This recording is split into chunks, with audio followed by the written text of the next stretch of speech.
Hello and welcome to another episode of No Such Thing as a Fish, a weekly podcast coming to you from the QI offices in Covent Garden. My name is Dan Schreiber and I'm sitting here with Anna Chazinski, Andrew Hunter-Murray, and James Harkin. And once again, we have gathered around the microphones with our 4 favorite facts from the last 7 days. And in no particular order, here we go. Starting with you, Chazinski. My fact this week is that in China, you can hire mistress-dispellers to lure away your husband's mistress. Incredible. Yeah. What if your husband doesn't have a mistress? Do you have to hire a mistress? Yeah, you and do. then hire a mistress-dispeller? Costs twice as much, and it's almost futile.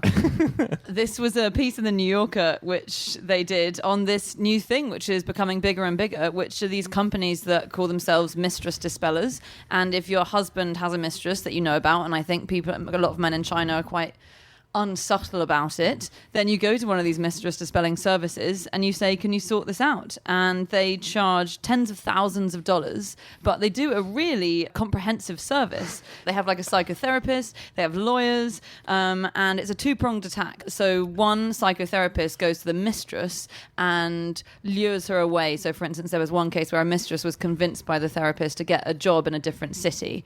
Yeah, they're banned from getting emotionally involved, although there are stories of some male mistress-dispellers who will start having an affair with the mistress. Yeah, and there are lots of different companies, so lots of them do different things. So there are some companies that say, don't get involved, but then there are other companies that openly say, our mistress-dispellers are attractive men. And they're there to seduce the mistresses. You guys probably know this, I'm surprised I don't. What is the male mistress? Master. Just mistress? Well, mistress is a feminine version of the word master. That's etymologically. Yes, but there you wouldn't say, I think my wife's got a master. You'd say, she's got a fancy man. Right, sorry. Fancy man. Yeah, that's what I'd say. So obviously there's no equivalent because we've lived in a very sexist society for the last 4,000 years. Well, but fancy man. I know we may not have the wording, but are there fancy man dispellers in China as well as I mistress? don't think there are because it's just not such a commonplace thing. Isn't it true? I read somewhere that actual family counsellors and people like that really don't think this is a particularly good idea at all. That sounds very plausible. I read that it was the director of the Guangdong Province Marriage and Family Counsellors Association who says, really, these problems need to be solved between the husband and the wife rather than spending tens of thousands of pounds. No, absolutely not. You need to spend $45,000 hiring someone to trick your mistress into leaving you. Yeah. It's funny because if it's a traditional family where the husband is earning the money and sharing it with the wife then goes and spends the money on getting rid of the mistress. So it's money circling around. Do you see what I mean? Yeah, Yes. it's weird. Like Do the man is the husbands- breadwinner. It's then the husband's own money that's being spent on getting rid of his mistress. Yes. It's quite pleasing. Do you think he notices and says, what's happened to all of our money? And then the wife says, well, I spent it on disposing of that woman you were showing. Yeah. But I think that's probably the problem is that some of the case studies where they produce accounts from the wives and the reason they've done it, in some cases they've said too much money is disappearing from the family account because these guys with the mistresses have gone too far in. They're spending way too much money on them. I'll put a stop to that by throwing thousands of dollars more after them. Yeah. I guess, yeah. You'll have lots of very happy marriages of extremely poor people. Yeah. I found another curious job. This is a website tester. So basically, a lot of people release new websites they've created, and they're way too complicated in some cases, unusable, not very friendly. So this is called This User Is My Mum. And it's this guy's mum who is very bad at the internet, tests out your website and says out loud, I don't understand, what is this doing? How does this lead? And he writes you a report, and his mum just tests it. What's interesting about this is it's a job where the more you do it, the worse you get at it. Yeah. Because Yeah. you'd get more proficient on the internet, so you wouldn't be as stupid. Yes. Yeah. It's still she going. must be replaced. She must be secretly replaced. She must be replaced. You can't secretly replace someone's mother like you might do a hamster. I don't know if you'd notice. This isn't really a job, this is one bloke, but James, you and I were talking about China's doing this massive face recognition drive at the moment. Oh, yeah. And they're installing facial recognition technology everywhere. And you need it now to get into your taxi app on your phone, or you need it to get into your digital wallet, or all this stuff. Yeah. But there is a guy called, I think he's called Wang Yuheng, and last year he beat a facial recognition software machine. He's one of these super recognizers, right? Mm-hmm. And he played 3 rounds against the machine, and it was a draw for the first 2 rounds, and then he won the third one. But on a TV show he was on last year, he successfully identified a single glass of water from more than 520 identical glasses of water. Whoa. What? Yep. No, he didn't. Well, the one thing here is they can't have been identical. Yeah. They were identical to you and I, but Really? Wang saw. What did he see in it? What are you seeing in a glass of water? I don't know whether that was the only one which was... With I think that lipstick one, on it or that one something. was half empty and all the others were half full. I think that's I went to a club the other week and they had facial recognition stuff. So you went with your ID and they scanned your ID and then they scanned your face and it had to look the same. Otherwise, they wouldn't let you in. Really? But mine didn't look the same because my ID is from when I was about 18. When I had short hair. But they just let me go anyway. They must look at the age it was taken at and then... Yeah, and thought that guy is obviously... This guy needs a much older. drink. This guy's had a hard life. Let's let him in. That was the same club I tried to get into at the weekend to meet you, and they didn't let me in. No. But then I didn't bring any ID, so that's probably they couldn't scan it. Just brought a glass of water. Wait, are you guys hanging out on the weekend? Yeah, what the hell? We went to a party. Oh dear. You guys were invited, I think. Were weren't we? you? I don't know. Oh, Maybe you let's were. just not Were they mention not? it. Okay. Yeah. Okay. Well, I've been doing a bit of extra research because I've been free at the weekend. I was reading about sort of the king's mistress, which in France was an official position for centuries. You know, you'd get your own flats and you get an official title. So Madame de Pompadour was an extremely famous mistress to Louis XV. For 20 years, despite the fact they didn't really sleep together. She found other women for him to go to bed with, and then she would just talk to him. But So she's a pimp. well, no, she's More of a madam. A madam, yes. A madam, yeah. Well, she is. She's Madame de Pompadour. Yeah. Oh, yeah. But she used to be called Miss Fish. She was called Mademoiselle Poisson before she was As in, elevated. was that her surname, you mean? Yeah. Yeah. But when she met Louis XIV, it was at a ball in 1745 where she was dressed as a shepherdess and he was dressed as a tree. So did she bring her sheep underneath him to shelter from the rain or something? Yeah, I think that was it. Yeah. Oh, so romantic. Very cool. Until 2006 in America, if you wanted to get divorced, you could get divorced in Guam by mail. So both of the people could write to Guam and say, we want to get divorced, and they would just do it. You need never have ever been to Guam. You could just do that, and that was a legal thing. Wow. And then they changed the law, so now you can still get divorced in Guam, but you need to have stayed there for 8 days, and no one does it anymore. Yeah, because Guam is really far from everywhere. Yeah. Imagine how suspicious you'd be as the partner when they say, hey, I've booked us a holiday to Guam. Ask work for 8 days off if you can. So Benjamin Franklin wrote a letter which was advice to a friend on choosing a mistress. Have any of you read this? Yeah, bedside reading. No.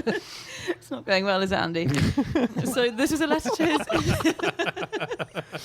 That is harsh. No. I've This just been was- dispelled. They didn't dispel the mistress, they dispelled the husband. It was the only case they decided to change policy. She's way better off with that other guy, which is A fancy man. He still uses phrases like fancy man. I've got to ditch him. What is the phrase? What's the word? well, master according to It's James. not- No, that's, I Master. was talking etymologically Right, of the okay. word mistress. Bit, But on, yeah. bit on the side. That's it. Squeeze. Squeeze. Yeah. Sorry, Anna, you were saying. No, Anyway. squeeze Yeah, is squeeze is even not right. just as old as Fancy man. Saucy gentleman. Andy and I are from the same century, it turns out. Saucy gentleman. Speaking of centuries, so Ben Franklin in the 18th century wrote this letter to a friend of his called Cadwallader Colton, who had written a letter to Ben Franklin saying, I really want a mistress. And a mistress in those days wasn't someone who you were cheating on your wife with. It was just if you didn't have a wife, anyone you wanted to have sex with was your mistress. So Ben the way you got this was you wrote to Benjamin Franklin. And he would get his mum to look through a list of people. Maybe his mum was involved because his first piece of advice was choose an older woman. Yeah, when you ring old Mrs. Franklin, I hear she's good. Anyway, he wrote this letter in 1745, and it was actually genuinely quite good advice. And first of all, it said, actually, I advise you get married. But if you will insist on not getting married for a while, first of all, get married to an older woman because they're smarter, they've lived longer, they've got better chat. And also, he said, there's no hazard of children, which irregularly produced may be attended with much inconvenience. Which So is, he's talking about quite an older woman. well, indeed, postmenopausal. And he also says when they stop being beautiful, they study to be good in other ways. Right. You So it's say quite good thoughtful. advice, but it sounds a little misogynistic. I don't know what you're talking about, James. I'm the woman here, and I think he's right on the feminist money. But this is interesting. He says, don't worry about the appearance issue, because even though in old age some bits get wrinkly, it starts from the top down. So he says the face first gets wrinkled, then the neck, and then the breasts and arms. But the lower parts continue to last as plump as ever, so that if you cover all above with a basket and regard only what is below the girdle, it is impossible to know an old woman from a young You're one. absolutely right. This is feminist. Happy birthday, darling. Get the basket ready. I've had to upgrade you to a deeper basket, I'm afraid. Basket. Yeah. Franklin sign off with, you should see my mum. She's got a basket on her, but she's all right. A teacher actually got in trouble for using a quote from this letter in his classroom. But this is this teacher in Oklahoma, and he had a picture in his classroom of a cat, and he had the quote, "In the dark, all cats are grey," which maybe is saying something about don't judge by appearance. And actually, Franklin said in this letter, also, you don't need to worry about the appearance because in the dark, all cats are grey. As in, doesn't matter, you turn the lights out, not an issue. And this teacher got suspended. Right. It's quite an old gag as well. I mean, that was used by one of the Russians, Catherine the Great, or Peter the Great, or somebody. Oh, it's about the same kind of era. It would have been like darker then as well, right? Because this is pre-electricity. So Yeah. just when it gets dark, you've either got your candles or you're So are you in the saying dark. people were even more familiar with darkness? Just as a cats, concept? might as well not have even bothered. Yeah. I mean, what's the point of having colour if you're a cat in the Yeah. olden days? Aren't cats colourblind anyway? No. No. No? I think that's I'm dogs. thinking of dogs. Yeah. All dogs are grey. to all other dogs. To other dogs. All the time. Do you know that the first ever divorce in America was due to bigamy? There was a guy called James Luxford, and he was fined £100 and sentenced to an hour in the stocks. But they gave him an even worse punishment, which is the worst they could come up with. They banished him to England. Ooh. Wow. That is rough. I guess if you're an American, being sent back to England is embarrassing because it's like being sent back to your mum's house. Yeah. Yeah. You know? It is. That's exactly what it is, because they were all English. They'd all come over for their new life. Oh, Yeah. okay, They were right. like, okay, we don't need you here anymore. Yeah. Head off back to England. Do you think he went back to England and went, didn't even like it there anyway? It was rubbish. Everyone's an idiot. Too many wives. Ugh.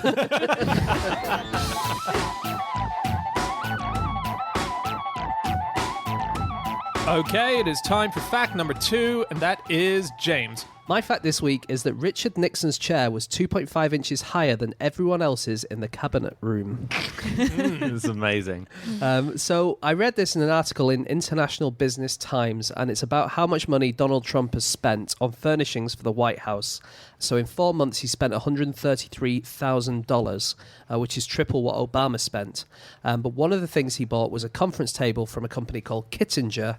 And on Kittinger's website, it says that they got this stuff for Richard Nixon, including 24 chairs around the table, one of which was 2.5 inches higher than the rest. And that was for him. It's just the back, I think. I think it's Yeah. the back of the chair, isn't it? Wait, the back of the chair? So You mean this. just the horizontal bit that supports your back? But surely if that's higher, then you will look a bit shorter relatively in your chair. I think the idea being that you have such a magnificent chair, like 2.5 inches, that people give you a bit more kind of leeway, because like it's like a throne, isn't it? Yeah. Yeah. Yes. Big throne that the Queen sits on, presumably. I don't know. Does she sit on a big throne? Yeah, she well, does. yeah. I imagine she sits on one a bit like the Game of Thrones Iron Throne. Yeah, a bit less bony, but Okay. yeah. A bit less made of swords. Yeah. But she did at the opening of Parliament, yeah. Oh, yeah. And one of the reasons, because obviously they were mucking around with when they were going to have the Queen's speech, I think part of the reason that she was angry, they said it was going to be because she was going to miss Ascot and she loved seeing the horses, but also I think it's because she normally practices wearing the crown for a week before the ceremony. Because it's really heavy. It's extremely heavy, yeah. And so I think she didn't know when to start practicing. It's a little bit like the guy's mum with the website, though, right? She's been wearing the crown so often now that surely she is used to it at this point. It's surely her neck heavy. muscles It's is permanent. You look at the Queen, she doesn't look like Frank Bruno with massive neck, does she? Anyway, sorry, chairs. Yeah. Can I just ask because Nixon ordered the Kittinger table, and do you think he actually was looking for Kissinger and he just mispronounced it and it was all a big mistake? Is that the "We Want You" guy in the poster? No, that's Lord Kitchener from the First World War in the other country. So Kitchener had very little to do with Richard Nixon, whereas Kissinger and Nixon were a very strong partnership for a very long time. Oh, yeah. But he did try and buy some furniture for his kitchen and accidentally got a poster of Lord Kitchener. But sorry, just to say, I read there's a book called Believer, My 40 Years in Politics by David Axelrod, who's the chief strategist for Barack Obama's presidential campaign. Mm-hmm. And he says that Obama's chair was slightly taller when he was president. Oh, so is it not the same chair? Because it's the same table still. I thought it was. Maybe it's not, actually. Yeah, don't know. So the Cabinet Office in Downing Street, the Prime Minister chair is the only one with arms on. Mm-hmm. Really? And this has prompted a diplomatic row in the past. In 1979, the President of France, Valéry Giscard d'Estaing, was visiting the UK, and he was going to visit Thatcher in the cabinet room, and his aides said, yes, could he have a chair with equal status to the Prime Minister, please? And they said, what? And they said, well, it's very simple. Either he wants one with arms, or you have to put that one in the corner, and Thatcher has to have one without arms. And they had to write to the British ambassador in Paris and say, look, can you sort this out? And he wrote back saying, yeah, they're really serious about this thing. Wow. So And what they did were they do? insistent. We're actually still at war with them. Yeah. The ambassador said his first reaction was to think that the obvious solution was to stand the Prime Minister's chair in a corner and have her seated on the same sort of chair as the President. He thought the President would be very surprised if it was otherwise. So, unfortunately, it's not recorded how they solved it, but... I think the obvious solution is to have one sit on the other's lap and then they switch around halfway through, right? Hey, the other difference of cabinet chairs in the British cabinet room is that the Prime Minister's chair is the only chair that's left on an angle so that it's more accessible to the Prime Minister. They can just slip into it, whereas the others have to pull the chair out. Or so that it gives they them can that be chucked out of it. That's very interesting. Yeah, it's just when they walk in, all the positions are straight except for the Prime Minister's, which is on a slight angle, which allows easier access. Yeah. Another important person in the world who has a high chair is... Prince George. I was going to say Lord Sugar in The Apprentice. Really? Yeah, he has a platform that his chair's on, which is about 3 inches higher, so that he's the highest person in the room. And they found that out because they had a camera shot from behind him in one of the episodes. Wow. And everyone kind of noticed that there was like a little platform that he sat on. Really? It's interesting. It's always people who are universally loved and respected who have these slightly higher chairs, isn't it? Nixon, Alan Sugar. Sarkozy. Have we talked about when Sarkozy went to, because he was obviously quite short, he went to do a speech in a factory and he had lots of the factory workers standing behind him when he made the speech, and he made sure to select the 20 shortest factory workers to stand behind him, and they interviewed them afterwards and said, why were you chosen to be in this picture? And they said, well, they checked my height, and they said I was adequately small to not make him look too short. Was he working in Willy Wonka's chocolate factory at the time?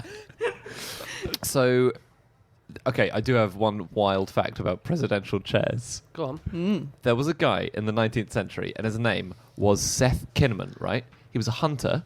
He claimed to have shot 800 grizzly bears in his life. Yeah. I'm sure he did. I'm sure he did. He was Californian, but he made, for a spell, every single new president of the USA got a chair made by Seth Kinnaman, and they were the creepiest chairs you've ever seen. One of them is made just from elk antlers strapped together. He once played for President Lincoln, according to Wikipedia, on a fiddle made from the skull of a mule. Wow. Okay, so this is the kind of guy he was. Anyway, the chair he made for Andrew Johnson was made from 2 wild bears, right? The legs of the chair, the forelegs, were all bear legs. And when you touched a chord, the head of a grizzly bear would snap out from under the seat and gnash its teeth and then go back. That's amazing. Who Yeah. was that for? That one was for Andrew Johnson. That's incredible. Yeah. Although you can it- see photos of it, and it is terrifying. If you wanted to make a really creepy chair, you should have a chair that then has an arm built into it where if you sit in it, the hand is resting on your thigh. I just think that would be a good creepy chair. Yeah, that's a good creepy chair. You're in the market for one. That's a good idea. Yeah. Because it's always creepy when someone rests their hand on your thigh. It's not always creepy. I find it's often quite nice. When you become Prime Minister, Anna, you can have one of those chairs in the British Cabinet room. Well, apparently they won't let me because it has to be this, slightly armchair. Perhaps I you'll can be able add to a do little... what you want. As long as you have the same creepy chair for the President of France. Can I make a quick presidential chair correction? Many podcasts ago, probably about 10 in, I made a mistake. I said that underneath the chair of Barack Obama's Oval Office table was a trap door that should the president in an emergency need to get out of the room, he could open the trap door and slide down the slide. It turns out that that's not true. I was fooled by a website, the White House website, which turned out to be a website called Not the White House Website, a parody of the White House website. And I failed to read the strap line and the knot. I think if this guy needs to replace his mum, he could quite easily hire you, Dan. Well, apologies to anyone who's used that fact, because I didn't edit it out of the show, despite having learned that. So, Richard Nixon's inauguration, one thing he didn't want was pigeon poo all the way down the road where he was being inaugurated. Who does? No, every other president has requested it. But he was weird. He just didn't like it. And so he decided that what he would do is try and get rid of all the pigeons. And so they sprayed something called Roost No More, which is a bird repellent, on all the trees nearby. And the idea was it would make the pigeons' feet burn and they would fly off. But unfortunately, it contained a chemical that killed them. And so as he was being inaugurated, they went down the road and there were just dead pigeons everywhere. Amazing. That's amazing. That's incredible. It's not a good start, is it? It's a first omen. Or is it like when you get pooed on by a bird? It's like, that's actually a really good sign. Lots of dead birds falling all over you. I'm sure that's what his advisors said. But that's the thing, I guess. Being pooed on by birds is supposed to be good luck, isn't it? So true. he's got rid of all the good luck and got pigeon corpses. Yeah. It's double bad That's luck. a double bad No luck. wonder things played out as they did. So Nixon was very, very clumsy. I hadn't quite realised the plethora of hilarious stories about him. So he used to always drop medals at award ceremonies. So any military award ceremony, he was trying to put a medal on someone, he'd drop it, to the extent that... Dead veterans scattered all over the thing. So one of his military aides said that he had to take the pins off the back of medals and replace them with clip-on devices, because if he didn't drop the medal, he'd then stab the military person in the chest with it. He once picked up a lobster as part of like a PR thing. He was visiting a fish farm and he picked up a lobster and it clawed onto his suit lapel and wouldn't let go. It was hanging from him. He spilled the inkwell at Downing Street. He always spilled soup on himself, and so he said that soup courses had to be eliminated from state menus. That is so funny. That's really good. In Middle Kingdom Egypt, it was a symbol of status to have a folding stool. Wow. Yeah. Stools were popular, but folding stools were very difficult to get hold of and they were expensive. So if you weren't quite as posh as a pharaoh, but you were pretty posh, you would have a folding stool. I didn't even know they were invented as far back as then. No, it's amazing. Is that to right? prove you were rich enough to go on beach holidays? I think every holiday's a beach holiday in Egypt. Oh, yeah. Yeah, it's a constant beach holiday.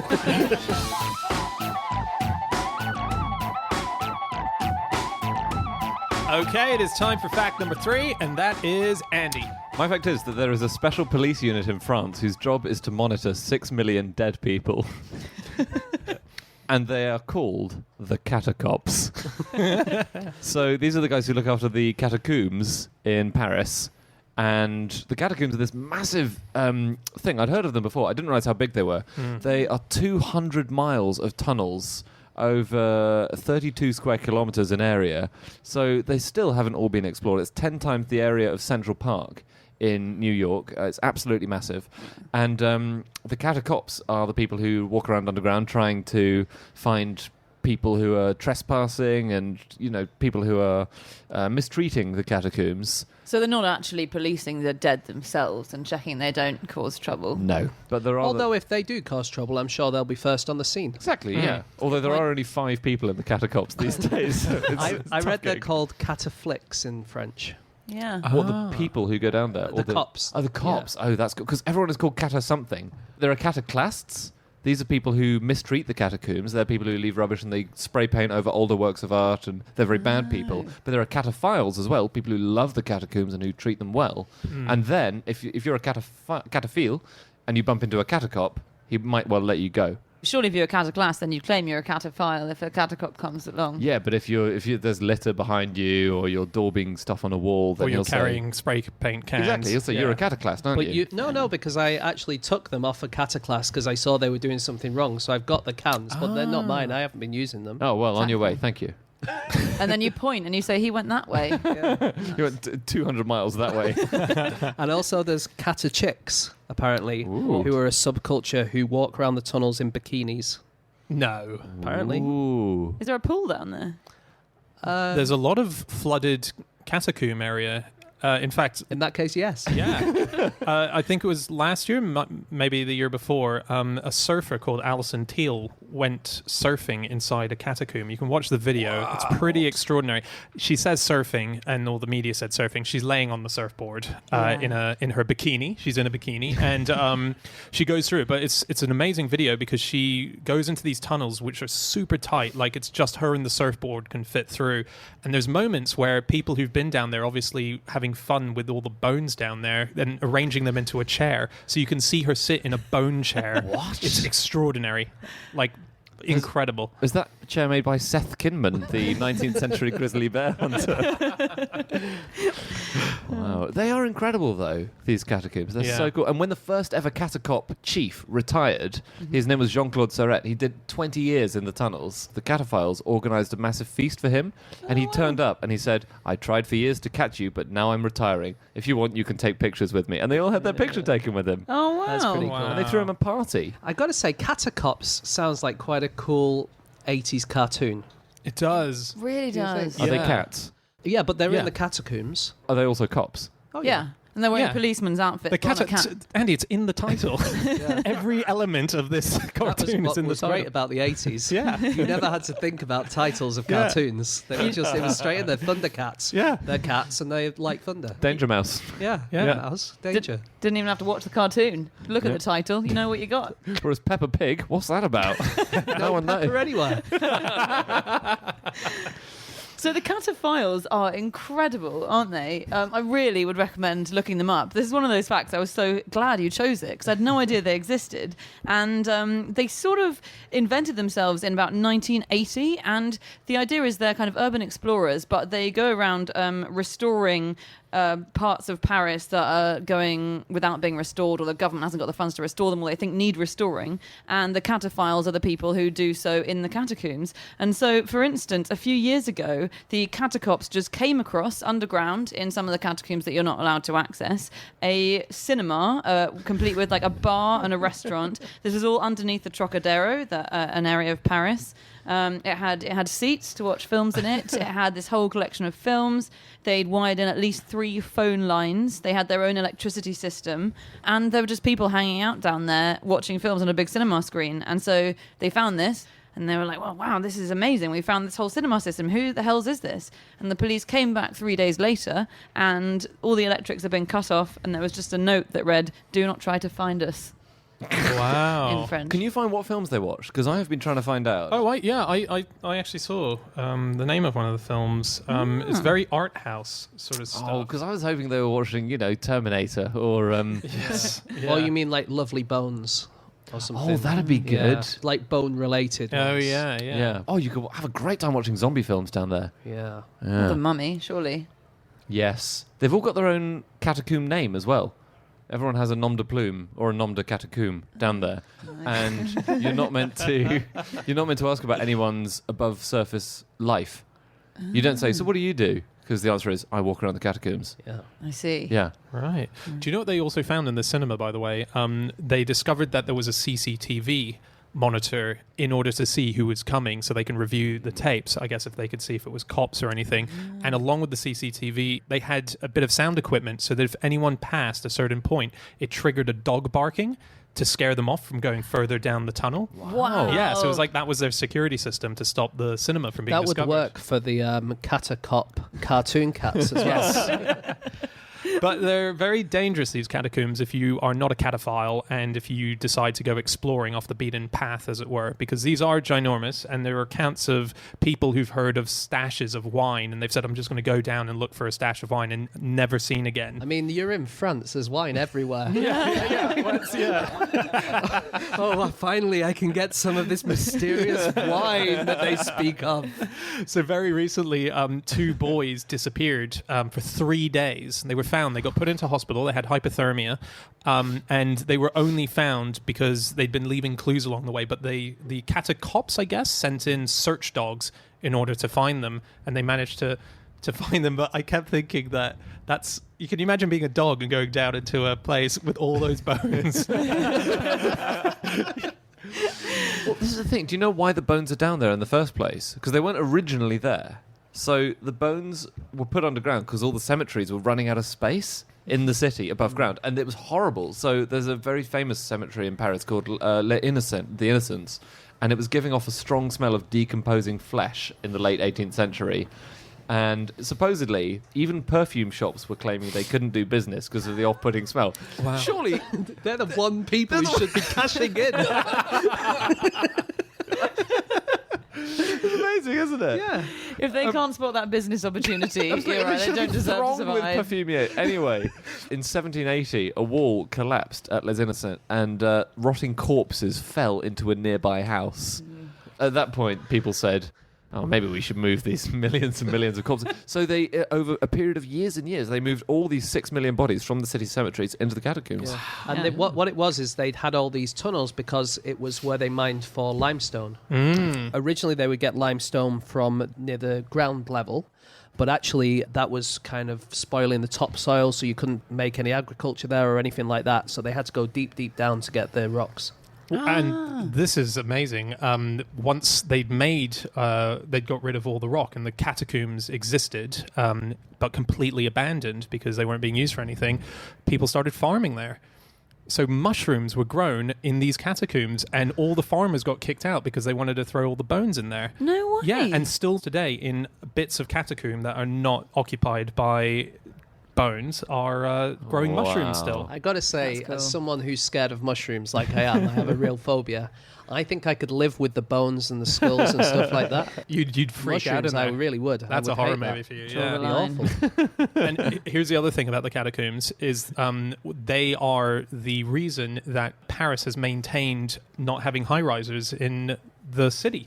Because they collapsed. They would collapse. There's the ground underneath them are not stable enough in order to allow for high-rise buildings. It was Louis XVI. He founded the organisation, the IGC, the Inspection Générale de Carrière, which does all the maintenance and mapping. And he was forced to found it because in 1774, 300 metres of street just collapsed into a 20-metre deep hole.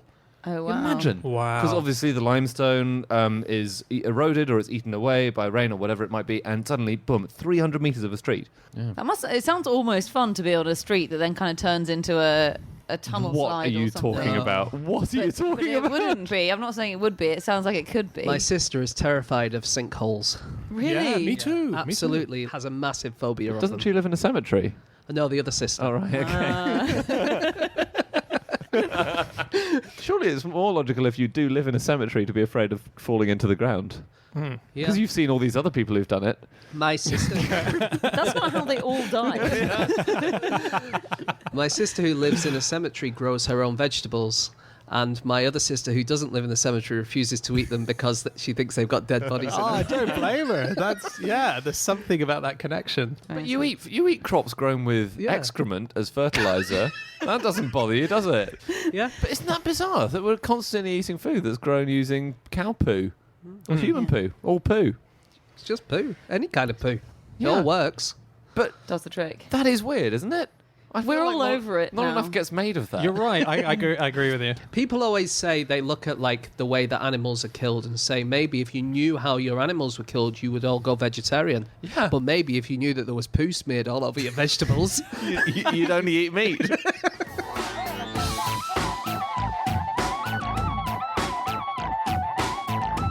Okay, it is time for our final fact of the show, and that is my fact. My fact this week is that the number one place to buy CDs in Indonesia now is KFC. KFC, the fast food restaurant. They should call it KFCD. Yes. This Yeah. is amazing. That's such an amazing fact. This is extraordinary. Hang on, KFCD would be either Kentucky Fried Chicken disc, Kentucky Fried Compact disc. KFC CD is what you're suggesting. Yeah. So, in Indonesia now, in KFC, when you go to buy your chicken, you are offered a bundle deal in which you can also purchase a CD. And they sell over 500,000 albums a month in the KFCs all over Indonesia. And this was set up by a very well-respected, well-known producer of bands like The Killers, predominantly U2. He's done the majority of their biggest albums outside of Brian Eno. And he realized over there, credit cards and streaming isn't such a massive thing. So people are still buying the physical objects. CDs get sold for $4, and there's a lot of black market CDs that go on. He thought no one goes out to buy things anymore physically, but they do go out to buy chicken. So what if I combined chicken and CDs together and started selling them there? And it's absolutely worked. So he releases at the moment predominantly Indonesian artists, but they're looking into bringing in the Western music. You two have got that new album coming out, haven't they? Family Bucket. His name's Steve Lillywhite, by the way, the producer of all these albums. He's done the Rolling Stones as well. I mean, he's ginormous. They interviewed him. The New York Times interviewed him, and he said, "My job is basically like running a record label, except this record label also happens to sell chicken." So I think is a man who's not fully adjusted to the new reality. It very much sounds like a man who used to be a record label guy, then fell on hard times, got a job at KFC, and then someone from the New York Times came along and said, "Aren't you that guy who used to produce U2?" And he's like, yeah, I still do that kind of stuff. But incredibly, that's not the case. While he gave this interview to the New York Times, he was busy mixing or playing the latest U2 single that he just made in the background. Like, this is a guy who's like jumping between producing pop hits and selling.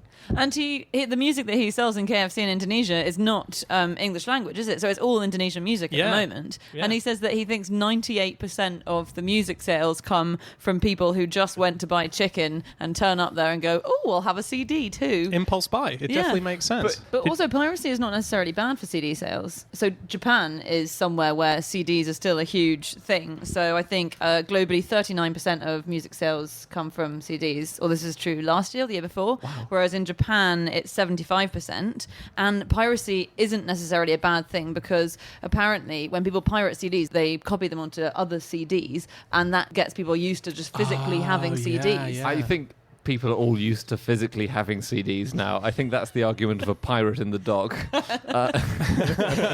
Quite possibly. Actually, I was hoping to spread the sale of CDs, just happened to be blank ones that I was buying and then ripping off. I don't know. The Japan thing is bizarre, though, the CD thing. So CDs in Japan cost about £25 on average, each one. So it's not like they're cheaper. Well, it's because of all the bonus tracks. Japan famously, there's a great comedian who once said where all the bonus tracks live. Every Japanese CD, which is why they're often imported to other countries around the world, is there may be 4 songs that don't appear on a CD released in the West. Wow. So if Coldplay releases an album there, most likely there'll be 4 bonus tracks, which are the B-sides or something that they would use later down the line. 4 more completely indistinguishable tracks. Imagine how disappointed you'd be if you got to the end of what you thought was a Coldplay album and it turned out there were 4 more tracks you had to listen to. The first massive selling CD was Dire Straits. It was an album called Brothers in Arms, and it was the first one to sell 1 million CDs. It was absolutely huge. And since then, I think it's sold about something crazy like 15 or 30 million copies. But they were the band who were chosen for the big push of the CD because the guys who made it for Philips said they're mainstream enough. Okay. Like, we can't push punk. We can't push something that's niche But also maybe they didn't want something really poppy. Is that right? They wanted something I a little guess so, bit yeah. So it was, but they were the ones who were almost chosen for that massive promotional push. Which is interesting. Okay. Yeah. The first person to have a CD released in America was Bruce Springsteen, born in the USA, wasn't he? But ABBA was the first band to be imprinted onto a CD.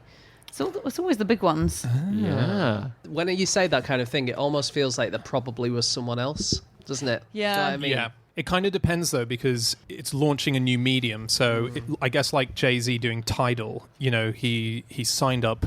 So Tidal is its own Spotify, effectively. Dan is looking at my completely blank face about the words Jay-Z and Tidal. So Tidal is like its own iTunes, its own Spotify. It's Right. an exclusive streaming and downloading place. You can and only listen to Jay-Z.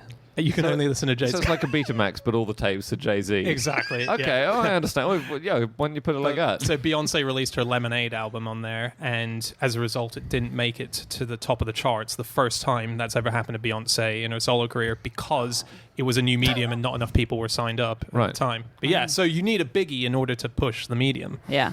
Just in Japan, on Japan CDs, Yeah. you were saying they come with extras. So as well as bonus tracks, they come with other extra things as well. So now they're keeping the CD market alive in Japan by giving away prizes with CDs. So you get raffle tickets with CDs, you get these prizes, you get Family bucket. A raffle ticket is a terrible prize because it's basically not a prize, is it? It's a piece of paper, that's which true, almost yeah. always Potential is. prize. It's almost always not a very nice bottle of wine, though. Or a box of matchmakers. Yeah, exactly. You can get, sometimes if you're the first, 1,000 people to buy a CD, you get the handshake thing, which is where you get to meet the band of the CD you've bought and shake their hand. That's incredible. Yeah, exactly. Get to Japan, Andy. But this is a cool thing. So there's a band in Japan I think we might have talked about before called AKB48, Yes. which is a band with loads of members. And they hold band elections via CD purchases. So the way they get people to buy their CDs is if you buy a CD by these guys, then it has a ballot paper inside, and you can write on that ballot paper which member of the band is your favourite, and then it's announced who's the favourite. Wow. So that gets people to buy it. God, and that's there's pretty harsh, though. Yeah. If you're in that band. Yeah, but at least there are 50 members as opposed to a band like Yeah. the Rolling Stones where there are 5 of them. You get to cull a Rolling Or Stone every time. If it's Chaz and Dave. And every year Dave's like, sorry, Chaz. Well, it's not the end of the world if you lose, because the girl that came 48th or the girl that came bottom in the vote one year, the following year, I think this was last year or the year before, one fan spent £240,000 buying up as many CDs as they possibly could in order to send all the votes in, because there's no limit to how many times you can vote. Whoa. So what I would say is if you want to buy 250,000 copies of our new book that comes out this November... Should we put a little ballot paper inside saying who's your favourite member of the podcast? I really don't think we should. I think we absolutely should. Andy, I think for you and me, we shouldn't. Why didn't she just photocopy the bit of paper? That's a lot of I money reckon to... there's going to be a barcode on there, isn't there? Some listener in Yeah. Japan is going, fuck, right now. With a massive catacomb full of unsold CDs. Eating their dinner off them. Placemats. People keep releasing CDs in Sims language, by the way. What? What does that mean? You never played on The Sims? It sounds like you haven't either, the way you said that. No, I haven't. We all like to play on The Sims. I think I'm the only one here who has played The Sims. I've never played on The Sims. I've Sorry, not. played on The Sims, sorry, yeah. I have played on The Sims. I just didn't ever talk about it until now, apparently. So I was actually looking at weird music brand partnerships for this, and Simlish is the language they speak in The Sims. And Katy Perry has recorded a song on an album called Teenage Dream, and What? Is that a B-side? Or? I'm with Anna on this. What is that, a massive quite album or famous? something? That's ginormous. Oh, Okay, come well, on, it's not it's what I Sgt. would say Pepper's it's- Lonely Hearts Club It's Band, one is of it? the best-selling albums of this decade. well, I bet I'm the This only one. decade. I'm Sales the have only been- one of us four that's heard the Simlish version. So who's the bigger Katy Perry fan? Anyway, all these bands keep releasing albums in Simlish. So OK Go, Depeche Mode, Rita Ora, Lily Allen. Cool. They've all released Simlish songs. That is very cool. And so they just redo. redo the language. Yeah. That's awesome. Is there an album where you can buy all the Simlish songs with, like a Now that's what variety I of them? call Simlish. One of the guys who developed the CD for Philips when it was first introduced, he was so excited about the new technology. He said, I decided to get rid of all my vinyl albums and get my old Rolling Stones and Beatles records on CD. It still hurts. Because he just feels like a complete idiot that he did that. He got rid of all these fantastic original Rolling Stones and Beatles records. And he just has them on CD now. He was married to the cause, though. You've got to throw yourself in with both feet to the sea. All 5 of the cause he was married to. Even Jim? Yeah, that is bigamy. You should go in the stocks for like 5 hours for that. I've That's a got joke that dates us, doesn't it? It really. I mean, I did a Chaz and Dave joke a minute ago. We're all revealing our deeper secrets about, Jay-Z or playing on The Sims. In Indonesia, there's a big trend for music related to bus horns. Okay, and this is like a little meme that started on the internet, and it's they videoed these kids holding signs up reading Telolet Om, okay, which means honk driver honk, or driver honk driver, I'm not sure which one. And the thing is, Indonesian buses have got really cool horns, so they make like little melodic noises, and the kids just wanted to hear these horns, and it became a bit of an internet meme, and now there's a load of DJs in Indonesia who are making songs related to bus horns. Cool. Really? Very Yeah. cool. So popular DJs such as Zed and Firebeats and DJ Marshmello. You say that in the same tone of voice that Anna talks about Katy Perry. So we've all got blind spots, is all I'm saying. Because Andy's downloaded their albums already. Yeah, I love DJ Marshmallow and the other one you said. I've got some KFC stuff. Do you? Yeah, great. Yeah, me Yeah. too. Finally, we're getting to the nub of this fact. So in Japan, they have a KFC with a high-end whiskey bar. Cool. Wow. Which is pretty good. In Russia, they had an advert because people weren't really eating KFC. They had an advert, and what it was is there was a little kid in a school, and he was eating KFC or something, and the teacher got annoyed, and so the teacher got the bucket and put it on this kid's head, and he had to walk around school with a bucket on his head. Wow. And it started. He must have been aging quite prematurely.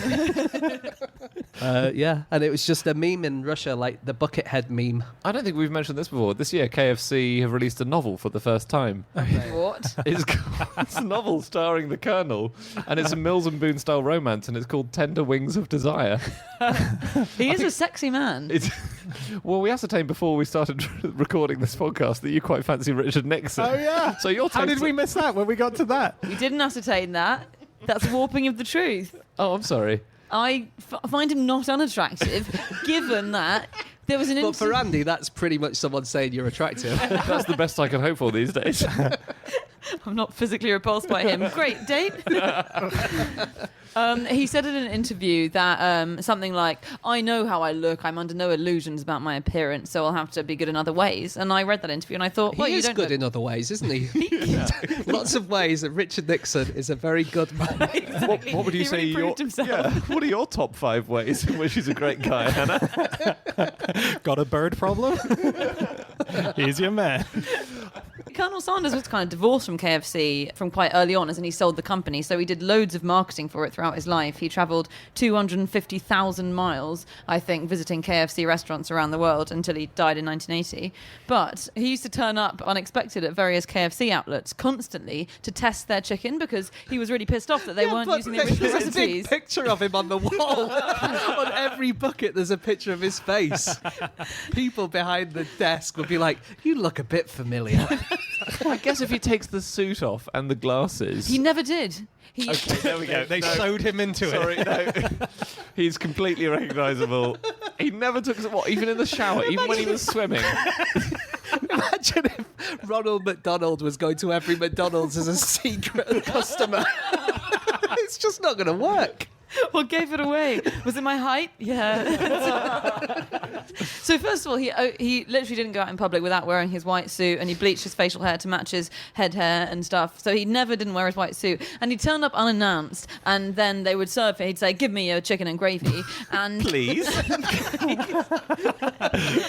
and then he would be really angry if they got it wrong, which they often did. So KFC sued him once for. They did. They sued him for referring to their their gravy as sludge and wallpaper-like. What? Because he turned up and said it was So that. had he sold the company at He that sold the stage? company. He was still doing their marketing and stuff, but he turned up and he... Was that a proposed slogan? Try new wallpapery sludge. There was one employee who complained. So he did say, there was a piece on him in the New York Times in the 70s when they interviewed him saying the Colonel is vexed almost beyond endurance by the subject of gravy. And one of the executives at KFC said, look, the Colonel's gravy was fantastic, but you had to be a Rhodes Scholar to cook it. It was really, really complicated recipe that was way too labour intensive. I think and everyone expensive. really likes KFC gravy, don't they? Isn't that the thing that everyone loves about it? I think it is a thing because he did make this massive deal about the Well, gravy. did he win the case? He had to pay $1 million. In lost. damages? Yeah. Well, he called their gravy sludgy wallpaper paste. What do you expect? I guess so. They sued him for about 30 million, I think, and he got it down to a He million. could have said it's all gravy in the dark.